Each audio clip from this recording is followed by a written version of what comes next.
What is up, GOAT World? It is me, your boy JDZ, and I'm back at you again with another GOAT format video. Just yesterday, the GOAT format European Championship took place, and it was a fantastic event. Shout out to all the staff and everyone behind the scene that put that event on, and shout out to all the duels that showed up, 104 to be exact. And it was an all-day grind. That VOD is completely up and available on this GOAT format YouTube channel. But with that, I'm going to give you a quick tournament report like I often do. No edits, just to show you the top 8 decks and kind of talk about how the event went down. So without further ado, go ahead and hit that subscribe button, like this video, and we're gonna hop right on in. No edits, no edits, no edits. Okay, coming in that 8th place, it's like this weird double 7th, double 5th place. You guys know exactly how double elimination wrote, but I'm gonna call it 8th place just for simplicity's sakes. We have IAMZI, aka Soheeb, aka the Chaos King, coming in from the Great White North, playing this Chaos Control deck, and this one is cool, man. I don't know how you can win with this deck. I know if I try to play a deck like this,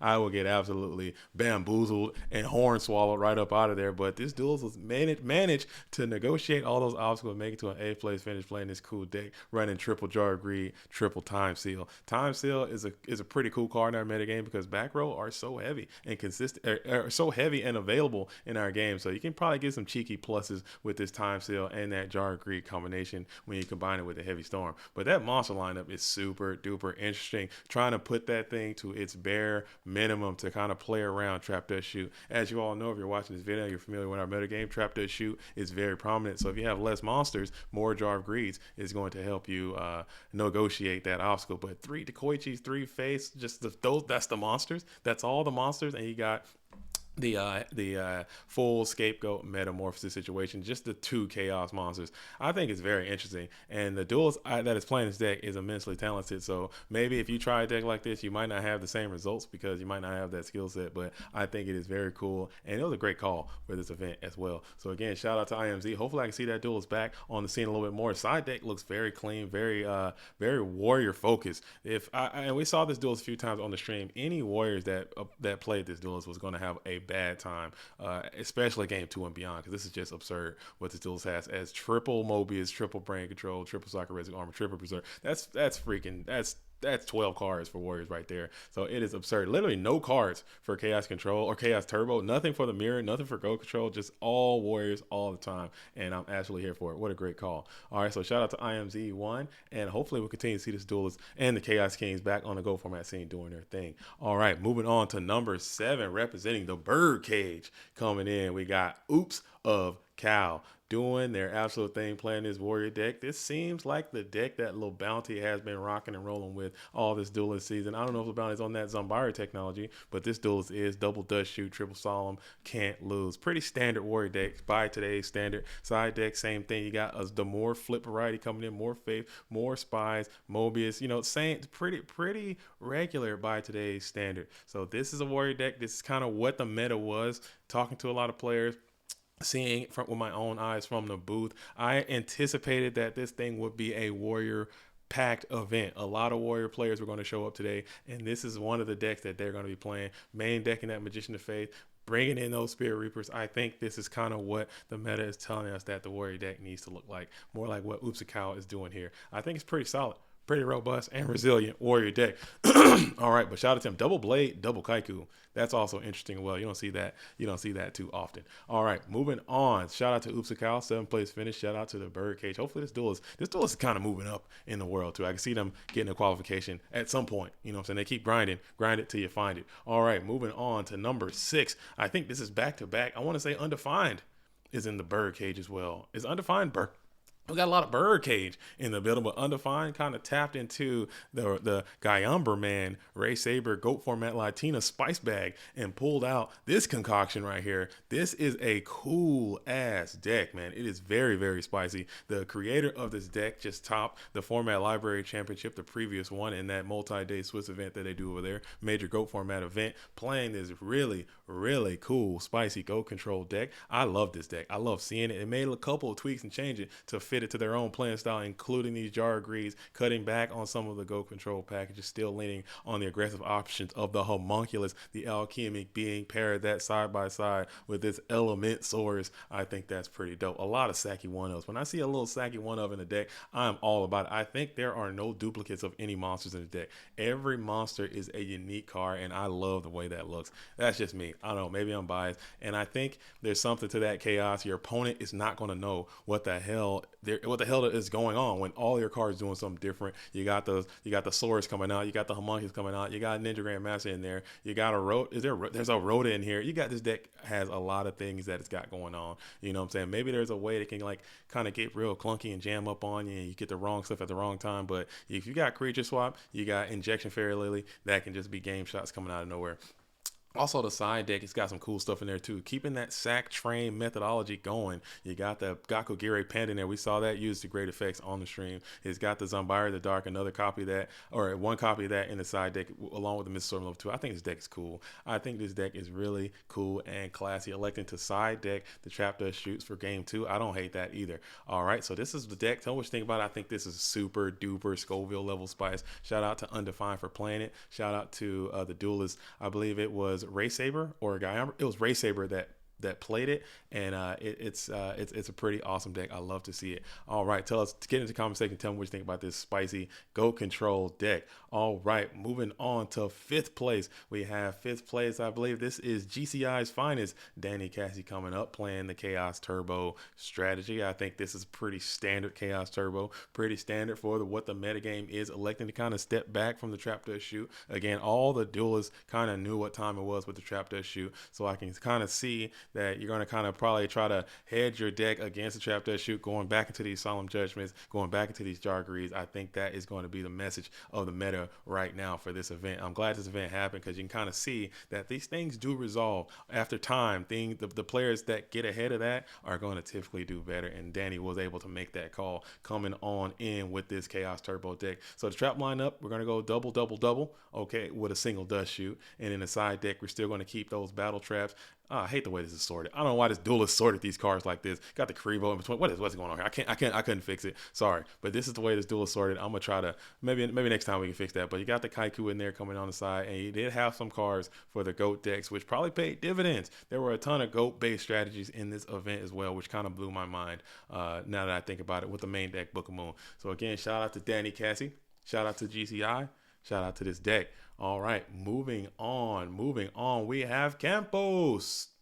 7S is another Spice Lord is in the building. Campos has made back-to-back GFC tops playing this deck. So I'm terrified now because this deck has proven that it can also not only be good, but be consistent, able to do 2 top back-to-back major or 2 top GFC finishes playing an FTK style deck. I personally speaking, I don't necessarily like FTKs. I don't know many people that do, but if you're into that kind of thing, I think this might be the better FTK to kind of focus your time around, because at least the games end a little bit faster and it's a little bit more consistent in my opinion.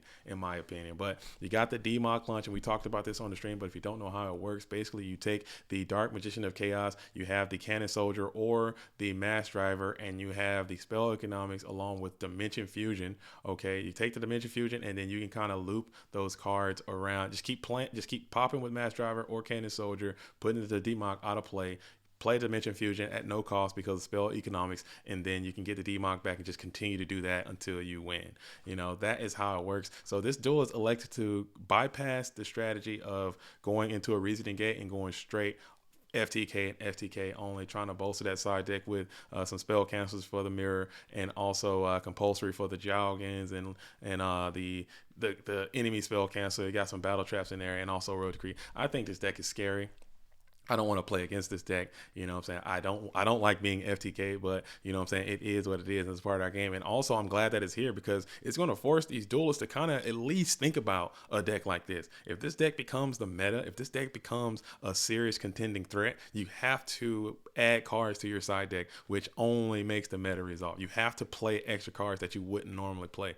And I think that makes the game better. So I might be wrong in my assumption, but shout out to Campos, and I'm glad that he's continued to do it. and maybe this duelist will break through and win a major event with an FTK deck. I think that'll be hilarious. All right, but shout out to them. Here's the deck. Check it out. Tell us what you think about it. I don't want to play it on the ladder. If I see you playing this deck on ladder, I'm gonna probably immediately back out of there. But this is tournament, you can't do that. All right. Shout out to Campos 7S. Moving on to another Italian duelist. We got Purple Drunk, man, and I feel so bad about this duelist, man. He just can't seem to get over the threshold in these major Go format tournaments. He's come so very close so many times, and Purple Drunk has fallen to a third position yet again, playing, of course, the Chaos Turbo strategy. This duelist, again, playing multiple Jar of Greeds, multiple Trap Dust Shoot, really hedging for the mirror going game one.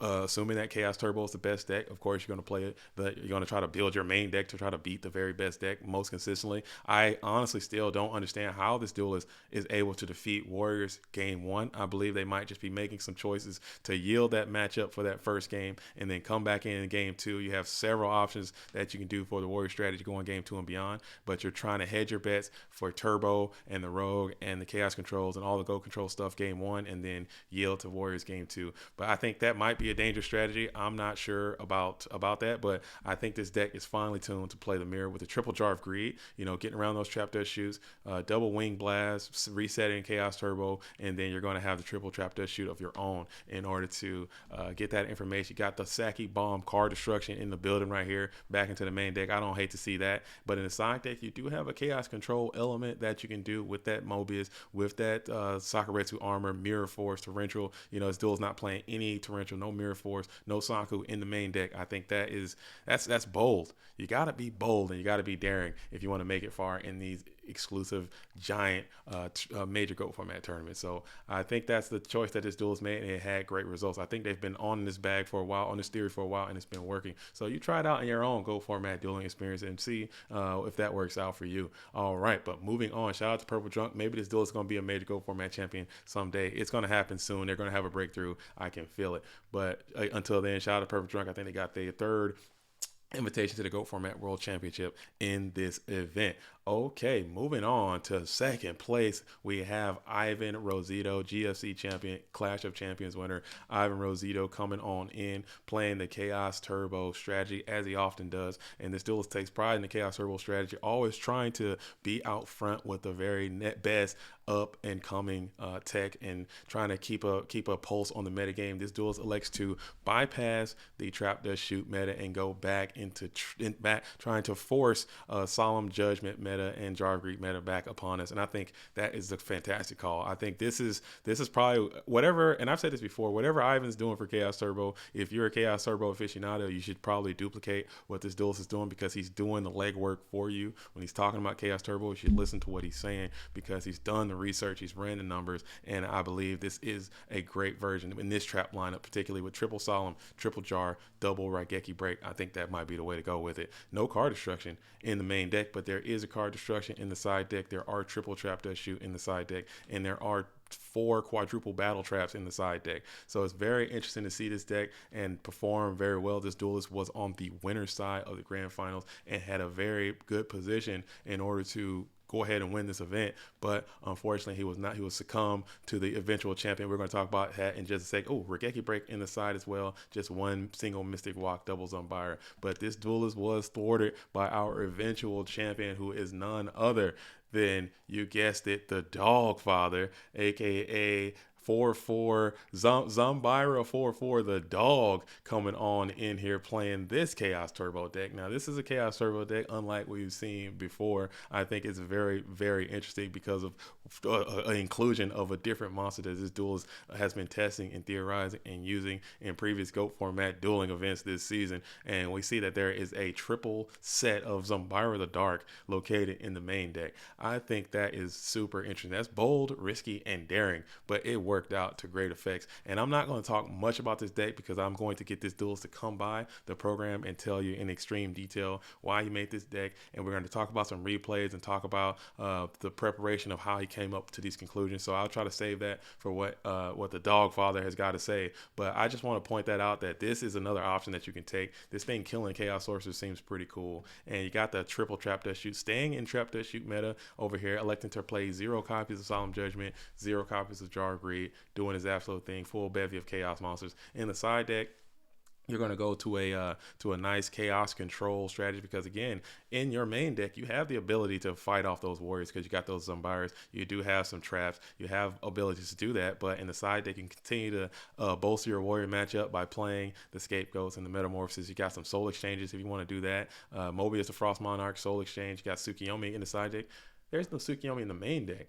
Quite peculiar. Again, we'll have to talk to Ann about that. I think Tsukiyomi is a great card. You can probably fit that in that main deck somewhere. You also have the Sakuretsu armors as well. So tell us what you think about this deck.